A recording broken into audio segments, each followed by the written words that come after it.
Hi, I'm Victoria Strombaum with Certerra Properties, and I have the pleasure of being here today with Sid Miramontes, who is the president of Miramontes Capital, recognized as being one of the top wealth management firms in California. Thanks for sharing your time with me, Sid. Thanks, I appreciate it. I wanted to ask Sid, we've seen so much volatility in the market, and I know I've received so many calls from my clients wanting to know what's happening with the real estate market, recognizing the stock market has volatility, but I wanted to call on one of my experts to ask for his insights and to also share with us one or two tips that he would be giving us at this time. So if you could give us your insights, we appreciate it. Sure. You know, the economy obviously is in a standstill, and we expect that that's going to still be going on for the next probably 180 days to a little bit longer than that before things start moving in at least a positive direction. But with that happening, there is opportunity in the marketplace for clients to invest in conservative, moderate, or aggressive investments. I think we do need to take a look at, if you're buying anything, you want to make sure you're looking at high quality investments. So you want to stick with the name brands and anything that you buy right now, because those are the things that people will come back to once things start coming back. You know, Victoria also asked me what are some of the things I'm thinking about right now that people should be doing? Well, we've been receiving quite a few calls from clients that are with other advisors asking what they should do. And one of the first things I suggest that they do is that they put together a written plan of action. We retired over 1,300 people over the last 25 years, so we have a good idea of what that takes to build a successful program. So what I mean by a written plan is, I'm not talking about your trust plan or your estate plan. I'm talking about what happens that you should put together in case any of the worst case scenarios that you are concerned about happening.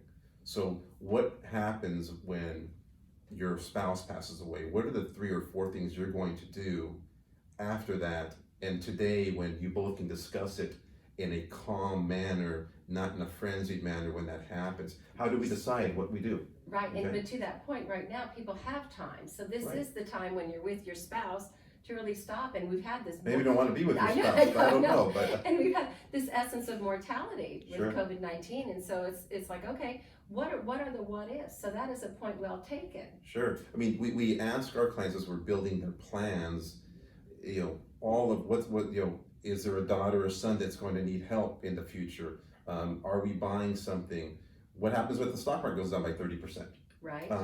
So all of your worst case scenarios, we want to put them on paper and then have a plan of action for each one of these to execute on them, so that way, when this happens, like the world starts falling apart as it has over the last month's period of time that everyone feels it is, but it really isn't, but it may feel that way, that we can really focus on, okay, we have our plan of action, we have a written plan already set aside, so that we know what we're going to do. We have a game plan. That's right. So now we can spend time looking for investment opportunity instead of worrying about all these other things, because what ends up happening is that when all things happen, we jumble. I see that these folks that come from other advisors, all the information is just jumbled all together. My spouse, my health, my money, everything's all mixed together. So we have to segregate it out and plan for this piece.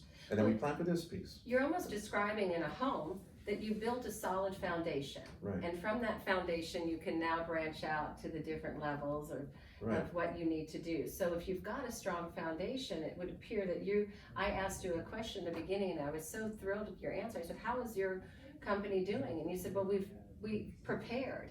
So we haven't had the volatility. And that's such a powerful thing to be able to say at a time of uncertainty. And I know we've known each other a long time. We've been through the Gulf Wars. We've been through the 9/11s. We've been through. And now we have this. And it sounds like you've really been able to create a foundation of stability for your clients you're representing. Yeah, we feel our clients have done very well through this period of time. And so we haven't had to have, you know, the ups and downs as much as the overall market, because we prepared for these all eventualities already. Excellent. Thank you so much, Sid. That's really reassuring. Thank you.